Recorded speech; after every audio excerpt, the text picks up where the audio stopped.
Selamat pagi, baik saya Komarika Priantini dengan NIM 2011031009. Saya di sini sebagai moderator kelompok 2, yaitu dengan mendapatkan materi pengantar pendidikan kewarganegaraan di perguruan tinggi. Baik, di sini saya akan menjelaskan tentang pengertian pendidikan kewarganegaraan. Pengertian pendidikan kewarganegaraan menurut Peraturan Menteri Pendidikan Nasional Nomor 22 Tahun 2006 tentang standar isi untuk satuan pendidikan dasar dan menengah adalah mata pelajaran yang memfokuskan pada pembentukan warga negara yang memahami dan mampu melaksanakan hak-hak dan kewajibannya untuk menjadi warga negara Indonesia yang cerdas, terampil, dan berkarakter yang diamanatkan oleh Pancasila dan Undang-Undang Dasar 1945. Kemudian, menurut Aziz Wahab menyatakan bahwa pendidikan kewarganegaraan ialah media pengajaran yang mengindonesiakan para siswa secara sadar, cerdas, dan bertanggung jawab. Karena itu, program pendidikan kewarganegaraan memuat konsep-konsep umum, ketatanegaraan, politik, dan hukum negara, serta teori umum yang lain yang cocok dengan target tersebut. Berbeda dengan pendapat di atas, pendidikan kewarganegaraan diartikan sebagai penyiapan generasi muda atau siswa untuk menjadi warga negara yang 12, memiliki pengetahuan, kecakapan, dan nilai-nilai yang diperlukan untuk berpartisipasi aktif dalam masyarakatnya. Berdasarkan beberapa pendapat tersebut, dapat dikemukakan bahwa pendidikan kewarganegaraan adalah suatu mata pelajaran yang merupakan suatu rangkaian proses untuk mengarahkan peserta didik menjadi warga negara yang berkarakter, bangsa Indonesia, cerdas, terampil, dan bertanggung jawab, sehingga dapat berperan aktif dalam masyarakat sesuai dengan ketentuan Pancasila dan Undang-Undang Dasar 1945. Baik, sekian yang saya sampaikan, yaitu dengan pengertian pendidikan kewarganegaraan. Selanjutnya akan dilanjutkan oleh teman saya, yaitu tujuan pendidikan kewarganegaraan. Om Swastiastu.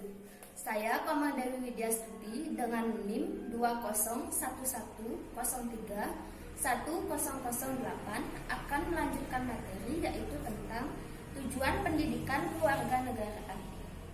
Tujuan pendidikan kewarganegaraan diatur dalam Permendikmas Nomor 22 Tahun 2006 yang berisi tentang standar isi untuk satuan pendidikan dasar dan menengah.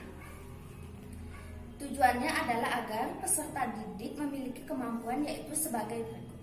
Yang pertama, berpikir secara kritis, rasional, dan kreatif. Yang kedua, yaitu berpartisipasi secara aktif dan bertanggung jawab. Yang ketiga, yaitu berkembang secara positif dan demokratis untuk membentuk diri berdasarkan karakter bangsa. Dan yang terakhir, yaitu berinteraksi dengan bangsa-bangsa lain dalam percaturan dunia secara langsung maupun tidak langsung. Dan materi selanjutnya akan dibawakan oleh teman saya, yaitu materi tentang sejarah perkembangan pendidikan kewarganegaraan di Indonesia. Om Swastiastu. Nama saya Nikade Ariase, NIM saya itu 2011031015. Nah, di sini saya akan membawakan materi selanjutnya, yaitu mengenai sejarah perkembangan pendidikan kewarganegaraan di Indonesia. Nah, pada mulanya, pendidikan moral dilaksanakan melalui pendidikan agama dan juga pendidikan budi pekerti. Kemudian, tahun 1975, mulai diperkenalkan mata pelajaran kewarganegaraan yang disebut dengan civic. Kemudian, berganti nama menjadi kewarganegaraan pada tahun 1962. Pada awal Orde Baru, mata pelajaran kewarganegaraan berubah menjadi pendidikan kewarganegaraan. Pada tahun 1975, pelajaran pendidikan kewarganegaraan berganti nama menjadi pendidikan moral Pancasila yang merujuk kepada TAP MPR nomor 4 tahun 1973 tentang GBHN. Kemudian, sejak adanya TAP MPR nomor 2 tahun 1978, pedoman penghayatan dan pengamalan Pancasila masuk ke dalam mata pelajaran PMP. Pada tahun 1989, mewajibkan setiap jenjang dan jenis pendidikan wajib ada mata pelajaran Pancasila, kewarganegaraan, dan juga agama.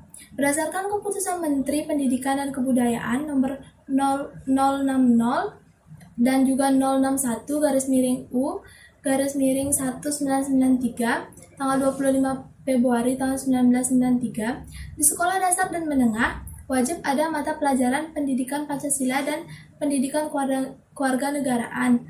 Kemudian dengan munculnya Undang-Undang Sistem Pendidikan Nasional yang baru, yaitu Undang-Undang Nomor 20 Tahun 2003, mata pelajaran pendidikan Pancasila hilang dari kurikulum pendidikan nasional. Yang ada hanyalah tinggal pendidikan kewarganegaraan. Dengan diberlakukannya Undang-Undang Sistem Pendidikan Nasional Nomor 20 Tahun 2003, diberlakukan kurikulum yang dikenal dengan nama kurikulum berbasis kompetensi tahun 2004, di mana pendidikan kewarganegaraan berubah nama menjadi kewarganegaraan. Tahun 2006, namanya berubah kembali menjadi pendidikan kewarganegaraan, di mana secara substansi tidak terdapat perubahan, namun pengembangan kurikulum yang diserahkan pada masing-masing satuan pendidikan, sehingga kurikulum tahun 2006 itu dikenal dengan kurikulum tingkat satuan pendidikan atau KTSP. Baik, jadi sekian pemaparan materi dari saya. Untuk materi selanjutnya yaitu mengenai pentingnya kewarganegaraan di perguruan tinggi akan disampaikan oleh teman saya. Di sini saya akan menyampaikan materi keempat, yaitu pentingnya kewarganegaraan di perguruan tinggi. Mahasiswa adalah bibit unggul bangsa yang dimana pada masanya nanti bibit ini akan melahirkan pemimpin dunia. Karena itu diperlukan pendidikan moral akademis yang akan menunjang sosok pribadi mahasiswa.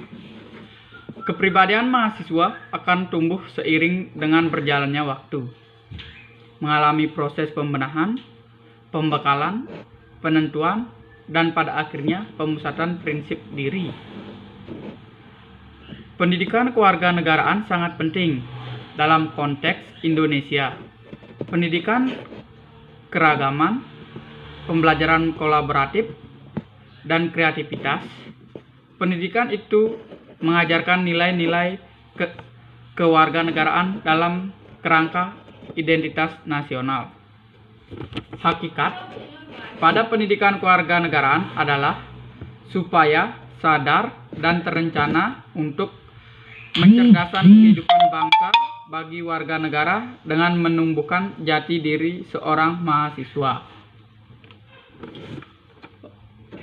Kompetensi yang diharapkan dari mata kuliah pendidikan kewarganegaraan antara lain agar mahasiswa mampu menjadi warga negara yang memiliki pandangan dan komitmen, agar mahasiswa mampu berpartisipasi dalam upaya mencegah dan menghentikan berbagai tindakan kekerasan secara cerdas dan damai.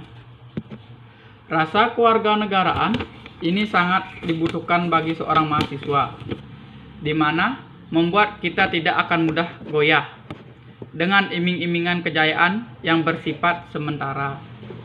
Selain itu, tidak akan mudah terpengaruh secara langsung, menghargai segala budaya serta nilai-nilai yang berlaku di negara kita. Oleh karena itu, pendidikan kewarganegaraan sangat penting. Baik, di sini saya akan melanjutkan materi yaitu tentang landasan pendidikan kewarganegaraan. Landasan pendidikan kewarganegaraan merupakan landasan utama pelaksanaan perkuliahan pendidikan kewarganegaraan adalah Pancasila, yang sekaligus merupakan landasan filosofis. Landasan pendidikan kewarganegaraan diganti menjadi landasan historis dan landasan yuridis. Yang pertama yaitu landasan historis. Pendidikan kewarganegaraan sebagai salah satu mata kuliah wajib umum didapat ditelusuri dari berbagai upaya bangsa Indonesia dalam mencapai kemerdekaan serta menegakkan negara kesatuan Republik Indonesia antara lain. Yang pertama, perjuangan para pahlawan dari berbagai pelosok tanah air untuk melawan penjajah. Yang kedua, pergerakan dengan mendirikan berbagai organisasi pemuda. Yang ketiga, Sumpah Pemuda pada tanggal 28 Oktober 1928. Yang keempat yaitu pada masa penjajahan Jepang, para pemuda mempersiapkan untuk mendirikan negara Indonesia sebagai suatu negara yang merdeka dan bersatu. Yang kelima, proklamasi kemerdekaan Republik Indonesia pada tanggal 17 April. Yang keenam yaitu perjuangan bangsa Indonesia pada masa awal kemerdekaan untuk menghadapi Belanda yang ingin menjajah dan menguasai kembali Indonesia. Dan yang terakhir yaitu perjuangan bangsa Indonesia dalam menghadapi pengkhianatan, pemberontakan, penyelewangan, dan separatis. Baik, selanjutnya akan dilanjutkan oleh teman saya. Di sini saya akan melanjutkan materi yang kelima, yaitu landasan yuridis. Landasan yuridis menyelenggarakan mata kuliah pendidikan kewarganegaraan yang meliputi sebagai berikut. 1. Undang-Undang Dasar Negara Republik Indonesia tahun 1945, Pasal 27 ayat 3, Pasal 30 ayat 1, 3, dan 5 yang menyebutkan bahwa setiap warga negara berhak dan wajib ikut serta dalam upaya bela negara. Yang kedua, keputusan Mendikbud dan Menhankam tanggal 1 Februari yang berisi tentang mata kuliah kewirausahaan atau kewarganegaraan yang sebagai salah satu mata kuliah dasar umum. Yang ketiga, Undang-Undang Nomor 2 Tahun 1989 yang disempurnakan dengan Undang-Undang Nomor 20 Tahun 2003 tentang Sistem Pendidikan Nasional yang menjelaskan bahwa pendidikan bela negara dan pendidikan kewirausahaan termasuk dalam pendidikan kewarganegaraan. Sekian dari saya, terima kasih. Baik, sekian presentasi dari kelompok kami. Jika salah kata, kami mohon maaf. Kami tutup dengan Om Santi, Santi, Santi. Santi.